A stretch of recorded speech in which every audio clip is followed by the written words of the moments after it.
ஆண்டவரே எங்களுக்கு தந்திருக்கின்ற புதிய நாளுக்காக நன்றி செலுத்துகிறோம். இந்த மனமகிழ்ச்சி நாளின் வேளையில் ஆண்டவரே உங்களை தொழுது கொள்ளும்படியான கிருபைகளையும் தயவையும் உங்களுக்கு நிறைவாய் தந்திருக்கிறேன். நன்றி செலுத்துகின்றோம். ஜபங்களை கத்திரங்களுக்கு ஆசீர்வதித்து தாரும். இடத்திலே பிரசராய்ந்து நடத்தும் எனதின் வாயிலாக அல்லது தாராக கடந்து கொண்டிருக்கின்ற ஒவ்வொரு பிள்ளைகளையும் கத்த பேர் பேராய் தொட்டு ஆசீர்வதிப்பீராக பேசி நாம் துதிக்கின்றோம். நல்ல பிதாவே, ஆமென். 200 கீதங்கள் 5 பாமாலை 9 பார்ப்போம். 200 கீதங்கள் 5 பாமாலை 9. பூலோகத்தாரே யாவரும் கர்த்தாவில் களி கூருங்கள், ஆனந்தத்தோடே ஸ்தோத்திரம் செலுத்தி பாட வாருங்கள்.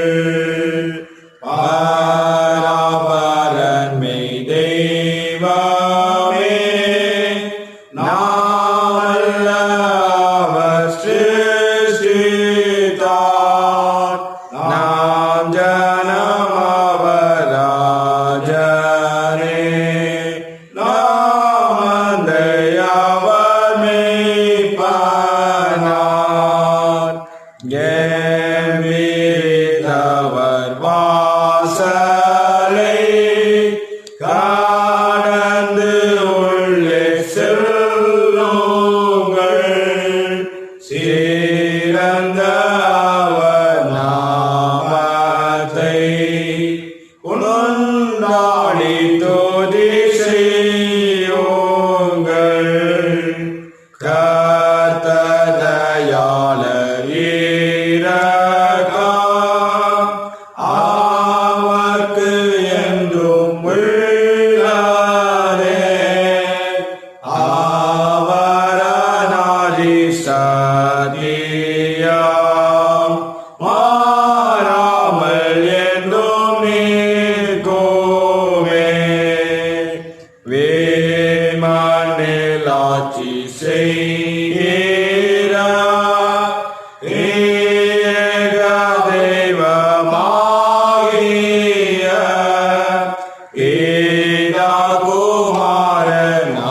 ஏககுமாரனாவிக்கோ சதா ஸ்துதி உண்டாகவும்.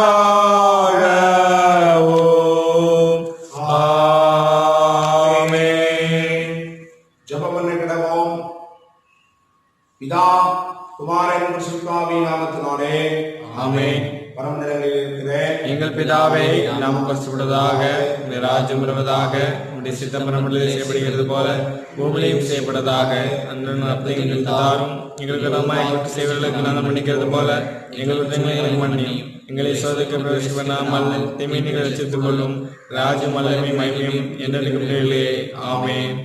ஆண்டவரே, எங்களை திறந்துள்ளோம். அப்போது எங்கள் வாய் முடிப்புகளை அறிவிக்கும். தேவனை ரட்சிக்க விரைவாய் வாரோம். ஆண்டவரே, எங்களுக்கு சகாயம் பண்ண தீவிரியோம். பிதாவுக்கும் குமாரனுக்கும் பரிசுத்தாவிக்கும் மகிமை உண்டாவதாக. ஆதியிலும் இப்பொழுதும் எப்பொழுதுமான சதா காலங்களிலும் மகிமை உண்டாவதாக. ஆமென். கர்த்தரை துதியுங்கள். கர்த்தருடைய நாமம் துதிக்கப்படுவதாக. வாசிக்கும்படியாக தெரிந்து கொள்ளப்பட்ட சங்கீதம் 147. 147ஆம் சங்கீதம். கர்த்தரை துதியுங்கள். நம்முடைய தேவனை கேட்க நம்மளுக்கு நல்லது. துதித்தலே இன்பமும் ஏற்றதுமாய் இருக்கிறது. கர்த்தர் எருசலேமை கட்டுகிறார், துரத்துண்ட இஸ்ரவேலரை கூட்டி சேர்க்கிறார். இருதயம் நொறுங்குண்டவர்களை குணமாக்குகிறார், காயங்களை கட்டுகிறார். அவர் நட்சத்திரங்களின் இலக்கத்தை எண்ணி அவர்களுக்கெல்லாம் பெயரிட்டு அழைக்கிறார். நம்முடைய ஆண்டவர் பெரியவரும் மகாபலமுமாய் இருக்கிறார், நம்முடைய அறிவு அளவில்லாதது. கர்த்தர் சார்ந்த குணமுள்ளவர்களை உயர்த்துகிறார், துன்மார்க்கரை தரை மட்டும் தாழ்த்துகிறார். கர்த்தரை துதியுடன் பாடிக்கொண்டாடுங்கள், தேவனை சொல்லுகிறதால் கீர்த்தனம் பண்ணுங்கள். அவர் வானத்தை மேகங்களால் மூடி பூமிக்கு மழையை ஆயத்தப்படுத்தி மலைகளில் புல்லை முளைப்பிக்கிறார். அவர் மிருகஜீவன்களுக்கும் தூக்குகிற காக்கைகளுக்கும் ஆகாரம் கொடுக்கிறார். குதிரையின் பலத்தில் விருப்பமாயிரார், வீரனுடைய கால்களில் பிரியப்படார். தமது வயது தமது திருமைக்கு காத்திருப்பவர்களே கர்த்தர் பிரியமாயிருக்கிறார். எருசலேமை கர்த்தரை ஸ்தோத்திரி, சீயோனே உன் தேவனை துதி. உன் வாசலின் கால்களை பலப்படுத்தி உன் பிள்ளைகளை ஆசீர்வதிக்கிறார். அவர் உன் இலைகளை சமாதானம் உள்ளதாக்கி உச்சிதமான கோதுமைகளை திருப்தியாக்குகிறார். அவர் தமது வார்த்தையால் பூமியில் அனுப்புகிறார். சொல் மகா தீவிரமாய் செல்கிறது. பஞ்சை போல உறைந்த மழையை தருகிறார். சாம்பலை போல உறைந்த பனியை தூவுகிறார். அவர் தமது கற்பனையை திருச்சிகளாக அனுப்புகிறார். எப்படிக்கு முன்பாக இருப்பவன் யார்? அவர் தமது வார்த்தையை அனுப்பி அவைகளை உருக பண்ணுகிறார். தமது காற்றை வீசும்படி செய்ய தன் தண்ணீர்களை ஓடும். யாக்கோபுக்கு தம்முடைய வசனங்களையும் இஸ்ரவேலுக்கு தமது பிரமாணங்களையும் நியாயங்களையும் அறிவிக்கிறார். அவர் வேறு எந்த ஜாதிக்கும் இப்படி செய்ததில்லை. அவருடைய நியாயங்களை அறியாமற் போகிறார்கள். அல்லேலூயா. பிதாவுக்கும் பரிசுத்தாவிக்கும் மகிமை உண்டாவதாக. ஆதியும் இப்பொழுதும் எப்பொழுதும் சதா காலங்களிலும் மகிமை உண்டாவதாக. ஆமென். திருமறை பகுதி வாசிக்கும்படியாக குறிக்கப்பட்ட திருமறை பகுதி பரிசுத்த மத்தேயு எழுதின சுவிசேஷம் 25ஆம் அதிகாரம் 14ஆம் வசனம் முதல். மத்தேயு 25ஆம் அதிகாரம் 14ஆம் வசனம் முதல். அன்றியும் பரலோகராஜ்ய பிரதேசத்துக்கு பிரயாணமாய் போகிற ஒரு மனுஷன் தன் ஊழியக்காரரை அழைத்து தன் ஆஸ்திகளை அவர்கள் வசமாய் ஒப்புக் கொடுத்தது போல் இருக்கிறது. அவனுடைய திறமைக்கு தக்கதாக ஒருவனுக்கு 5 தாலந்தும் ஒருவனிடத்தில் 2 தாலந்தும் ஒருவனிடத்தில் 1 தாலந்துமாக கொடுத்து உடனே பிரயாணப்பட்டு போனான். 5 தாலந்தை வாங்கினவன் போய் அவைகளை கொண்டு வியாபாரம் பண்ணி வேறு 5 தாலந்தை சம்பாதித்தான். அப்படியே 2 தாலந்தை வாங்கினவனும் வேறு 2 தாலந்தை சம்பாதித்தான். 1 தாலந்தை வாங்கினவனோ போய் நிலத்தை தோண்டி எஜமான பணத்தை புதைத்து வைத்தான். வெகு காலமான பின்பு ஊழியக்காரன் எஜமான் திரும்பி வந்து இடத்தில் கணக்கு கேட்டான். அப்பொழுது 5 தாலந்தை வாங்கினவன் வேறு 5 தாலந்தை கொண்டு வந்த ஆண்டவனே, 5 தாலந்தை ஒப்புவிக்கிறேன், அவைகளை கொண்டு இதோ வேறு 5 தாலந்தை சம்பாதித்தேன் என்றான். எஜமான் அவனை நோக்கி, நல்லது உத்தம ஊழியக்காரனே, கொஞ்சம் திறமையாயிருந்தாய், அநேகத்தில் உன்னை அதிகாரியாக வைப்பேன், எஜமானை சந்தோஷத்திற்குள் பிரவேசி என்றான். 2 தாலந்தை வாங்கினவன் வந்து, ஆண்டவனே 2 தாலந்தை ஒப்புவிக்கிறேன், அவைகளை கொண்டு இதோ வேறு 2 தாலந்தை சம்பாதித்தேன் என்றான். எஜமான் அவனை நோக்கி, நல்லது உத்தம ஊழியக்காரனே, கொஞ்சம் திறமையாயிருந்தாய், அநேகத்தில் உன்னை அதிகாரியாக வைப்பேன், எஜமானை சந்தோஷத்திற்குள் பிரவேசி என்றான். 1 தாலந்தை வாங்கினவன் வந்து, ஆண்டவனே 20 காலத்தில் இருக்கிறவரும் தெளிக்காதத்தில் சேர்க்கிறவருமான கடலில் உள்ள மனுஷன் என்று அறிவேன். ஆகையால் நான் பயந்து போய் 1 தாலந்தை நிலத்தில் புதைத்து வைத்தேன், இதோ உடையதை வாங்கிக் கொள்ளும் என்றான். அவருடைய எஜமான் பிரதியுத்தரமாக, கொள்ளாதவன் சொல்வானுடைய காரணே, நான் விதைக்காதத்தில் இருக்கிறவன் என்றும் தெளிக்காதத்தில் சேர்க்கிறவன் என்று அறிந்திருந்தாயே. அப்படியானால் என் பணத்தை காசுக்கார வசத்தில் போட்டு வைக்க வேண்டியதாயிருந்தது. அப்பொழுது நான் வந்து என்னுடைய வட்டியோடைய வாங்கிக் கொள்வேனே என்று சொல்லி அவனத்தில் இருக்கிற தாளந்தை எடுத்து 10 தாளந்தங்களுக்கு கொடுங்கள். உள்ளவனவனோ அவனுக்கு கொடுக்கப்படும், பரிபூரணமும் அடைவான், இல்லாதவற்றிலிருந்து உள்ளதும் எடுத்துக் கொள்ளப்படும். புரோஜனமற்ற ஊழியக்காரன் ஆய்வினை புறமானவர்களை தள்ளி போடுங்கள், அங்கே அழுகையும் பற்கடிப்பும் உண்டாயிருக்கும் என்றார் என்பது வாசிக்கும் வழியாக வைக்கப்பட்ட திருமறை பகுதி வாசித்தாயிற்று. நாம் நம்முடைய விசுவாச பிரமாணத்தை அறிக்கை செய்வோம். வானத்தையும் பூமியையும் படைத்த சர்வவல்ல பிதாவாகிய தேவனை விசுவாசிக்கிறேன். அவருடைய ஒரே குமாரனாகிய நம்முடைய நாதர் இயேசு கிறிஸ்துவை விசுவாசிக்கிறேன். அவர் பரிசுத்தாவியினாலே கன்னிமரிடத்தில் பிறந்தார். பொந்தி பிலாத்து காலத்தில் பாடுபட்டு சிலுவையில் அறையுண்டு மரித்து அடக்கமடப்பட்டு பாதாளத்தில் இறங்கினார். 3ஆம் நாள் மருத்துவம் தெரிந்திருந்தார். நம்மிடத்தில் ஏறி சர்வ பிதாவாகிய தேவனை உலகத்தை வீழ்த்துகிறார். அப்படித்தின் உயிர் மருத்துவ நியாயத்திற்கு வருவார். பரிசுத்தாவியை விசுவாசிக்கிறேன். பொதுவாக இருக்க பரிசுத்தமையும் பரிசுத்தமான ஐக்கியமும் பாவ மன்னிப்பும் சர்வ உயிர்த்தெழுதலும் நித்திய ஜீவனும் விசுவாசிக்கிறேன். ஆமென். அவரும் அவரிடம் இருப்பாராக. கிறிஸ்துவே எங்களுக்கு இறங்கும். எங்கள் பிதாவே, நாமம் பரிசுத்தப்படுவதாக, ராஜ்யம் வருவதாக, சித்தம் செய்யப்படுகிறது போல கோப்பிலையும் செய்யப்படுவதாக. எங்களுக்கு தாரும், எங்களுக்கு ரொமாய் குற்ற செய்வதெல்லாம் மன்னிக்கிறது போல எங்கள் குற்றங்களை எங்களுக்கு மன்னியும், எங்களை சோதிக்க பிரவேசிக்க பண்ணாமல் தீமை ரசித்துக் கொள்ளும். ஆமென். ரட்சிப்பை எங்களுக்கு அருளி செய்யும். தெரிந்து கொண்ட ஜனத்தை சந்தோஷப்படுத்தும். சுந்தரத்தை ஆசீர்வதியும். தேவரே அல்லாமல் எங்களுக்காக தஞ்சேர் ஒருவரும் இல்லை. பரிசுத்தாவியை எங்களுக்கு எடுத்துக் கொள்ளாதையும்.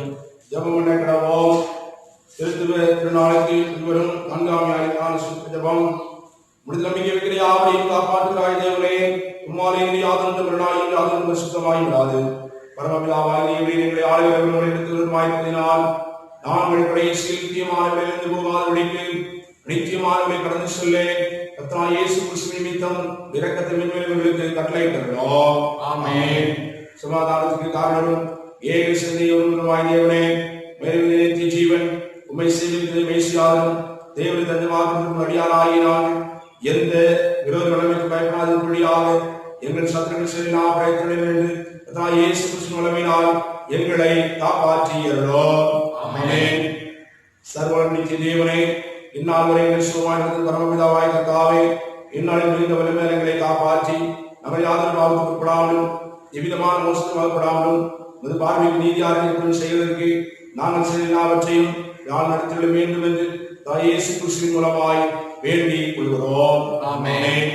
மகாதிசயங்களை செய்கிற சர்வநித்திய தேவனே, எங்கள் அத்தியட்சமாகவும் குருமாகவும் விசாரணைக்கு ஒப்புவிட்ட எல்லா சபைகளின் மேலும் ஆரோக்கியம் தரும் கிருபையுள்ள ஆவியை அனுப்பி உமக்கு பிரியமான நடக்கும்படி ஆசீர்வாதமாய் பணியவர்கள் ஓயாமல் பயிற்சிகளும் தாவி அறிவித்து சுருமாயி இயேசு கிறிஸ்துவை உண்டாக இதை கட்டளையிட்டுள்ளோம்.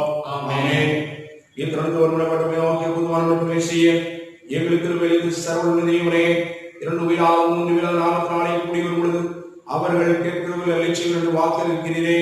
கர்த்தாவை வேண்டிகள் உண்டாக எங்கள் விருப்பங்களை நிறைவேற்றி இம்மையிலும் சத்தியத்தை அறிய அறிவையும் மறுமையில் நித்திய ஜீவன்களுக்கு கட்டளையிட்டுள்ளோம். ஆமென். ஆமென். பரிசுத்த விவாக அறிக்கை. திருநெல்வேலி, திருமங்கலம், தச்சநல்லூர், சேகரம், தச்சநல்லூர் நன்மைப்பர் ஆலயத்தைச் சேர்ந்த திரு எட்வர்ட் சாத்ரா அவர்களது குமாரன் இஎஸ் பிரின்ஸ் ராஜும், தூத்துக்குடி நாசரேத் திருமண்டலம், திருவைகுண்டம், சேகரம், வடக்கு புதுக்குடி கிறிஸ்து ஆலயத்தைச் சேர்ந்த திரு எஸ்தர் ராஜ் அவர்களது குமாரத்தி நான்சியும் பரிசுத்த விவாதம் செய்து கொள்ள போறாங்க அறிவிக்கிறேன். பரிசுத்த விவாதத்தை செய்து கூடாத காரணமாவது நியாயமான தடையாவது உண்டென்று உங்களில் யாராயும் இருந்தால் சேகர் தலைவருக்கு எழுத்து மூலம் தெரிவிக்க வேண்டும். இது இவர்களுக்கு 2ஆம் அறிக்கை. விவாதத்திலே இணைக்கப்பட போகிற பிள்ளைகளுக்காக நாம் தலை தாழ்த்தி நாம் ஜெபிப்போம். அன்பின் ஆண்டவரே, மனுக்குலத்தை படைத்து குடும்பமாக ஆசீர்வதித்து வருகிற தெய்வத்துக்காக நன்றி செலுத்துகிறோம். பரிசுத்தாலயத்திலே மேல் வாசிக்கப்பட்டிருக்கின்ற அன்பு பிள்ளைகளை கருத்திலே கொடுக்கின்றோம். மாறாத பிரச்சனை ஆளுபடியாய் கிஞ்சுகிறோம் ஐயா. அன்றைய திருமணத்திற்கென்று பிள்ளைகளுக்கு எல்லா விதமான முயற்சிகளையும் செயல்திட்டங்களை ஆசீர்வதிப்பீரால் பெற்றோர்களுக்காக ஜெபிக்கின்றோம். உடைய பிள்ளைகளை நல்வாழ்வுக்கின்றவர்கள் எடுத்துக்கொண்டிருக்கின்ற எல்லா விதமான முயற்சிகளையும் பெற்று ஆசீர்வதித்தார். தொடர்ந்து உடைய காரணத்தை நாம் கவனித்துவீராக. உடைய இறக்கத்தினாலே உடைய பிள்ளைகளை கற்று ஆட்கள் எடுத்துபடி ஆகின்றோம். கர்த்தர் பெரிய காரியங்களை உடைய பிள்ளைகள் வாழ்வை கர்த்தர் அருள் செய்வடியாய் உடைய சமூகத்திலே தெரிகிறோம் ஐயா. தொடர்ந்து பொதுமனவராய் எடுத்தும் ஏற்ற நாளில் காலையில் பிள்ளைகள் கணவன் அழைக்கப்பட்டு முப்பதாய் கட்டப்பட்ட குடும்பமாய் வெளிவி பிரகாச விளக்காய் சொல்லி ஆண்டவராமே அனுக்கிரகம் முடிவீராக. இயேசுவின் நாமத்தில் ஜெபிக்கின்றோம் நல்ல பிதாவே. ஆமென். ஆண்டவரும் உலகரட்சகருமாக இருக்கிற இயேசு கிறிஸ்துவின் இறைவனின் நாமத்தினாலே அவருக்கு அன்பான வாழ்க்கைகளையும் சூத்திரங்களையும் தெரிவித்துள்ளேன். மிஸ்தாவாயினாலும் கர்த்தர் இயேசு கிறிஸ்துவினாலும் உங்கள் கிருபையும் சமாதானம் உண்டாவதாக. இந்த நாளுக்கான சத்திய வசனம் யாத்ராகமம் 18ஆம் அதிகாரம் 25ஆம் வசனம்.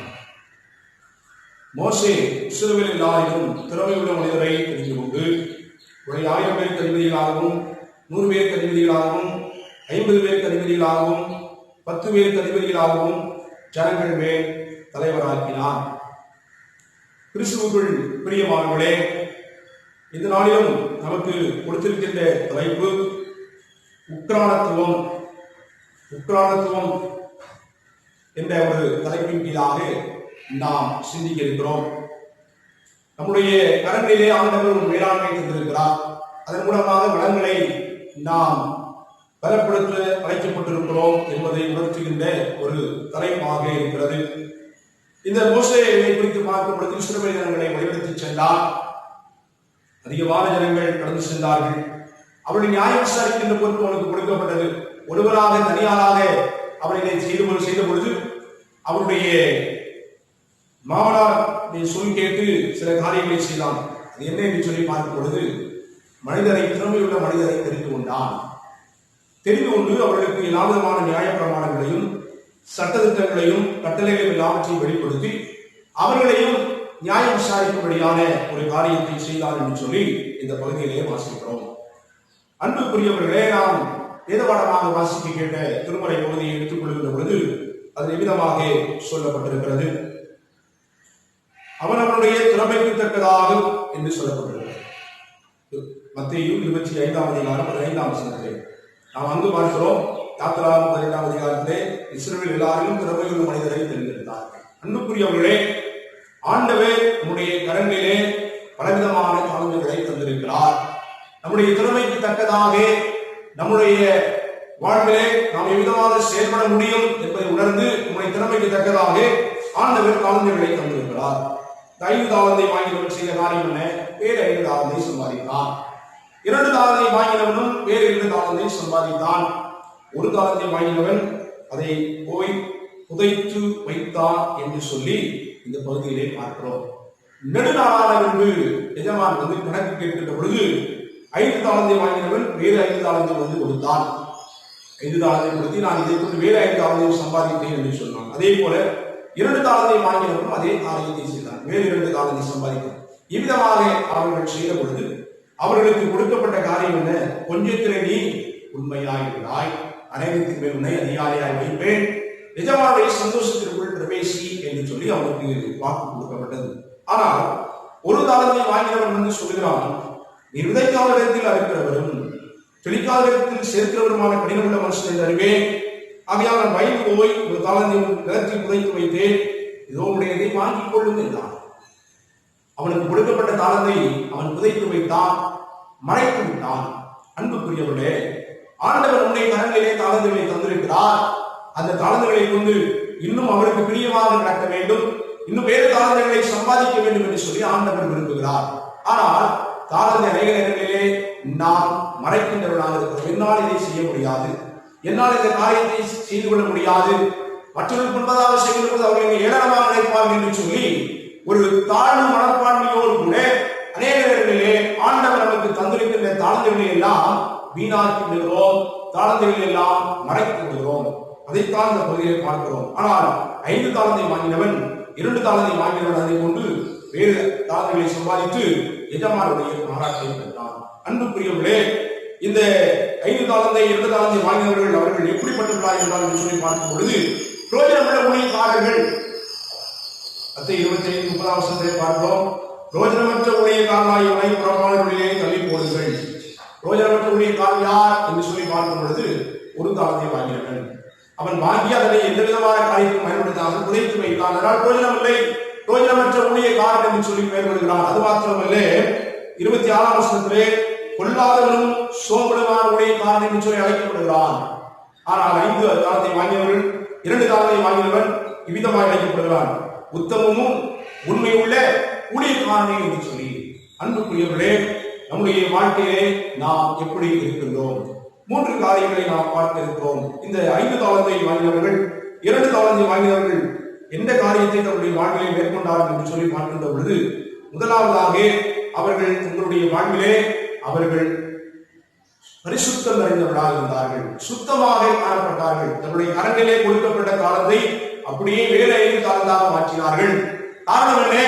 அவருடைய வாழ்விலே ஒரு பரிசுத்தம் காணப்பட்டது, ஆண்டவருக்குள்ளதான ஒரு சுத்தம் இருந்தது. ஆகையினாலே தங்களுக்கு கொடுக்கப்பட்ட கடமைகளை செய்ய வேண்டும் என்ற எண்ணத்தோடு கூட செயல்பட்டார்கள்.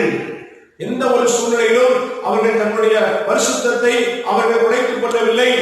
ஆகையினால்தான் உத்தமமும் உண்மையுள்ள ஊழியக்காரனே. உத்தமம் என்று சொல்கின்ற பொழுது முதன்மை என்ற வார்த்தையானது பயன்படுத்தப்படுகிறது. ஆண்டவனுக்கென்று முதன்மையானவர்களாக, ஆண்டவனுக்கென்று தங்களை அர்ப்பணித்தவர்களாக அவர்கள் செயல்பட்டார்கள். ஆகையினாலே அவர்கள் முதலாவது சுத்தம் உள்ளவர்களாக காணப்பட்டார்கள். தன்னுடைய வாழ்விலே, தன்னுடைய செயல்பாட்டிலே, தன்னுடைய காரியங்களை பயன்படுத்துவதிலே, தன்னுடைய தாளந்தை ஆண்டவருக்கென்று உபயோகிப்பதிலே அவர்கள் சுத்தம் உள்ளவர்களாக காணப்பட்டார்கள். ஆனால் இந்த 1 தாளந்தை வாங்கினவன் செய்த காரியம் என்ன? அவன் தன்னுடைய வாழ்விலே எந்த விதமான ஒரு சுத்தமும் அவன் காணப்படவில்லை. அவனுடைய வாழ்க்கையிலே பார்க்கின்ற காரியம் என்ன? நான் பயந்து போய் புதைத்து வைத்தேன் என்று சொல்லுகிறான். பயப்படுகிறவன் எவ்விதமாக செயல்பட்டிருக்க வேண்டும்? சிறப்பாக செயல்பட்டிருக்க வேண்டும். இது விதைக்காத இடத்தில் அறிகிறவர், தெரிக்காத இடத்தில் சேர்க்கிறவர் என்றெல்லாம் எஜமானை குறித்து நன்றாக அறிந்திருந்தாலும் நான் பயந்து போய் என்று சொல்லி அவன் பொய் சொல்கிறான். அவன் தன்னுடைய வாழ்விலே சுத்தம் இல்லாதவனாக, அசுத்தம் நிறைந்தவனாக காணப்பட்டபடியினாலே அந்த தாளத்தை அவனால் பயன்படுத்த முடியவில்லை. அந்த தாளத்தை கொண்டு எந்த ஒரு காரியத்தையும் செய்ய முடியவில்லை. அன்புக்குரியவர்களே, நம்முடைய வாழ்விலே ஆண்டவர் விரும்புகிற காரியம் சுத்தம் உள்ளவர்களாக இருக்க வேண்டும் என்று சொல்லி விரும்புகிறார். இரண்டாவதாக இந்த 5 தாளத்தை 2 தாளத்தை வாங்கியவர்கள் செய்த காரியம் சுறுசுறுப்பு நிறைந்தவர்களாய் காணப்பட்டார்கள். எல்லா சூழ்நிலையிலும் தங்களுக்கு கொடுக்கப்பட்ட பணிகளிலே அவர்கள் தொய்வு இல்லாமல் சிறப்பாக செயல்பட்டார்கள். ஆனால் இந்த 1 தாளத்தை வாங்கினவன் செய்த காரியம் என்று சொல்லி பார்க்கும் பொழுது கொல்லாதவன் சோம்பனமாக உடைய காரணம் என்று சொல்லி அழைக்கப்படுகிறார். காரணம் அவர்கள் கொஞ்ச காரியத்திலே உண்மையாயிருந்தார்கள். தங்களுக்கு கொடுக்கப்பட்ட அந்த கொஞ்ச காலத்திலே செயல்பாடிலே அவர்கள் உண்மையாயிருந்தார்கள், சுறுசுறுப்பாய் செயல்பட்டார்கள். ஆண்டவருடைய பணியை சுறுசுறுப்பாய் செய்ய அழைக்கப்படுகின்றோம்.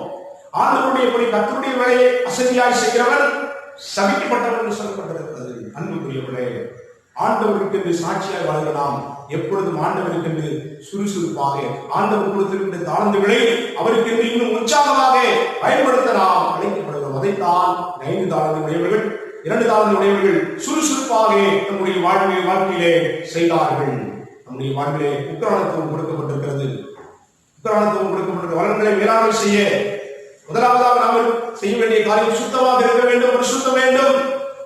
இரண்டாவது, சுறுசுறுப்பாக ஆண்டவருக்கு என்று உண்மையாக செயல்பட நாம் அழைக்கப்படுகிறோம். மூன்றாவதாக நம்முடைய வாழ்விலே நமக்கு கொடுக்கப்படுகிற காரியம் என்ன என்று சொல்லி பார்க்கின்ற பொழுது இந்த 5 தாளத்தை 2 தாளத்தை வாங்கினவர்கள் தங்களுடைய வாழ்க்கையிலே சுதந்திரத்தை பெற்றார்கள். என்ன சுதந்திரம்? எஜமானுடைய சந்தோஷத்திற்குள் பிரவேசிக்கிற சுதந்திரத்தை பெற்றார்கள். எஜமானை சந்தோஷத்தில் பிரவேசிக்கிறால் உண்மையாக இருந்தாய். அன்புக்குரியவர்களே, நம்முடைய வாழ்விலே சுத்தமாய் சுறுசுறுப்பாய் இருக்கின்ற பொழுது சுதந்திரிக்கிறோம். எதை? ஆண்டவருடைய அன்பின் மகத்துவத்தை, ஆண்டவர் நமக்கு கொடுக்கின்ற ஆசீர்வாதத்தை சுதந்திரிக்கிறோம். அதைத்தான் அவர்கள் பெற்றார்கள். எஜமானுடைய சந்தோஷத்துக்கு பிரவேசி. ஆனால் 1 தாளந்தை வாங்கினுடைய நிலைமை என்ன என்று சொல்லி பார்க்கும் பொழுது ரோஜனமற்ற உடைய காரணங்களை பிரமாணங்களிலே தள்ளி போடுங்கள், அங்கே அழுகையும் அர்ப்பணிப்பும் உண்டாயிருக்கும். சந்தோஷம் அல்லே, நம்முடைய வாழ்க்கையிலே வேதனை, நம்முடைய வாழ்க்கையிலே கண்ணீர், கவலை எல்லாம் காணப்பட்டது என்று சொல்லி பார்க்கிறோம். அன்புக்குரியவர்களே, நம்முடைய வாழ்விலே ஆண்டவர் நமக்கு உக்கிரானத்துவத்தை கொடுத்திருக்கிறார், பொறுப்புகளை கொடுத்திருக்கிறார். அந்த பொறுப்புகளை எவ்விதமாக நிறைவேற்றுகிறோம்? தட்டி கழிக்கிறவர்களாக இருக்கிறோமா, அல்லது ஆண்டவர் கொடுத்திருக்கிற தாளந்தை புதைத்து வைக்கிறவர்களாக இருக்கிறோமா? நம்முடைய வாழ்விலே ஆண்டவர் வளங்களை மேலாண்மை செய்யும்படியாய் அழைத்திருக்கிறார். நம்முடைய வாழ்விலே நாம் சுத்தம் உள்ளவர்களாக, பரிசுத்தம் நிறைந்தவர்களாக காணப்பட வேண்டும். சுறுசுறுப்பு நிறைந்தவர்களாக, உண்மை உள்ளவர்களாக நம்முடைய வாழ்க்கையிலே காணப்பட வேண்டும். சுதந்திரிக்கிறவர்களாக ஆண்டவர் நமக்கு கொடுக்கின்ற ஆசீர்வாதத்தை பெற்றுக்கொள்வர்களாக வாழ்கின்ற பொழுது நிச்சயமாக நம்முடைய வாழ்விலே மேலான நிறைவான ஆசீர்வாதங்களை பெற்றுக்கொள்ள ஆண்டவர் தான் நமக்கு அனுக்கிரகம் புரிவாராக. ஆமென். ஜெபம் செய்வோம். நேற்று மீண்டும் என்று மாறாமல் எங்கள் அன்பின் ஆண்டவரே, அருமையான ஆராதனைக்காக நன்றி செலுத்துகிறோம். இந்த இளைஞத்தின் வாயிலாக சத்தத்தை கேட்டுக் கொண்டிருக்கிறது ஒவ்வொரு பிள்ளைகளுடைய வாழ்வில் கர்த்தர் போதுமானவராய் பரிகாரியாய் இருந்து வழிநடத்தும்படியாய் இருக்கின்றோம். மாறாத பிரச்சனை தங்கும்படியாய் இருக்கின்றோம். திருச்சபையில் ஒவ்வொரு குடும்பத்தை கர்த்தர் பேர் பெற ஆசீர்வதிப்பீராக. உடைய குடும்பங்களை ஆசீர்வதிப்பீராக, பிள்ளைகளை ஆசீர்வதிப்பீராக. பணி நிமித்தமாக தூரத்தில் இருந்தாலும் மாறாத பிரச்சனை தங்கி தாமடிக்கும்படியாய் படிக்கின்ற பிள்ளைகளுக்காக ஜெபிக்கின்றோம். ஆசீர்வதிப்பீராக. குடும்பத்தின் குடும்பத்தில் எல்லா தேவைகளை சந்திப்பீராக, பொருளாதார தேவையை சந்திப்பீராக, பண தேவையை சந்திப்பீராக. அதுவரை உங்களுக்கு காணப்படுகிற இந்த கொடிய கட்டுப்பாடான இந்த காலங்களிலே, அந்த ஒரு அடக்குமுறையான ஒரு காலங்களிலே அன்றுவரே கர்த்தாவே, நீர் எங்களோடு குழந்தைகளை வழிநடத்தும்படியாக சமூகத்திலே கெஞ்சுகிறோம் ஐயா. அன்றுவரே இந்த கொடிய தொற்று நோய் முற்றிலுமாய் மாற்றப்பட ஆண்டவர் அழைக்கிற வரணும்படியாக கெஞ்சுகிறோம். உமாசிகள் அதிசயமான காரியம் ஒன்றுமில்லை ஆண்டவரே. அப்படி அமிதமாக செய்யப்படும் கிருபைக்காக, தயவுக்காக உம்மை நன்றியோடு துதிக்கிறோம், ஸ்தோத்திரிக்கிறோம் ஐயா. அன்றுவரே, இந்த ஆராதனை சத்தத்தை கேட்டுக் கொண்டிருக்கிறேன் ஒவ்வொரு பிள்ளைகளுடைய வாழ்வில் கர்த்தர் போதுமானவராய் பரிகாரம் வழிநடத்துவீராக. எல்லாம் குறைகளை கர்த்தர் மாற்றிக்கொள்ளும்படியாக சமூகத்திலே கேட்கிறோமையா. நல்ல சுக ஆரோக்கியத்தாலும் வெளியே செல்வதற்கு நல்ல பாதுகாப்பை நடத்துவீராக. தொடர்ந்து காரணத்தினால் பிள்ளைகளை தாங்கி நிறுத்தும்படியாக கேட்கிறோமையா. தொடர்ந்து அவருடைய மகத்துவத்தினால் பிள்ளைகளை கர்த்தர் ஆட்கொண்டு வழிநடத்தும்படியாக குடும்பங்கள் தலைமுறையாய் சந்ததி சந்ததியாய் வாழ்வை சுற்றிருக்க ஆண்டவர் எல்லா விதமான கிருபையினாலும் இரக்கத்தோட நிரப்புவீராக. ஆண்டவரே எங்கள் தலைமையில் கொடுக்கப்பட்டிருக்கின்ற ஆண்டவரே பொறுப்புகளை உணர்ந்தவர்களாக தாழ்மைகளை உணர்ந்தவர்களாக நாங்கள் செயல்பட ஆண்டவரே அவங்களுக்கு அனுக்கிரகம் பாராட்ட முடியாயிருக்கிறோம். இந்த வாரம் மிகுந்த ஆசீர்வாதமாக இருக்க ஆண்டவர் அனுக்கிரகம் புரிவீராக. இயேசுவின் நாமத்தில் ஜெபிக்கிறோம் நல்ல பிதாவே, ஆமென். நம்முடைய கர்த்தராகிய இயேசுவின் கிருபையும் பிதாவாகிய தேவனுடைய பரிசுத்த ஐக்கியமும் நம்மளுடன் என்றென்றைக்கும் நிலைத்திருப்பதாக. ஆமென். தெய்வ ஆசீர்வாதத்தோடு அடியாரே அனுபவம் வார்த்தையனோ பாப்பத்தாலே போஷித்து வளர்ப்பியோ எப்போதுமை தேடி வந்து வானதார போற்றினோம் மோட்சலோகத்தில் நடித்து உம்மை வாழி தொழுவோம். ஆமென். கர்த்தரோடு இருப்பாராக. அவர்கள் இருப்பாராக. தேவ சமாதானத்தோடே போகிறோம். கர்த்தர் நாமத்தினாலே ஆமென்.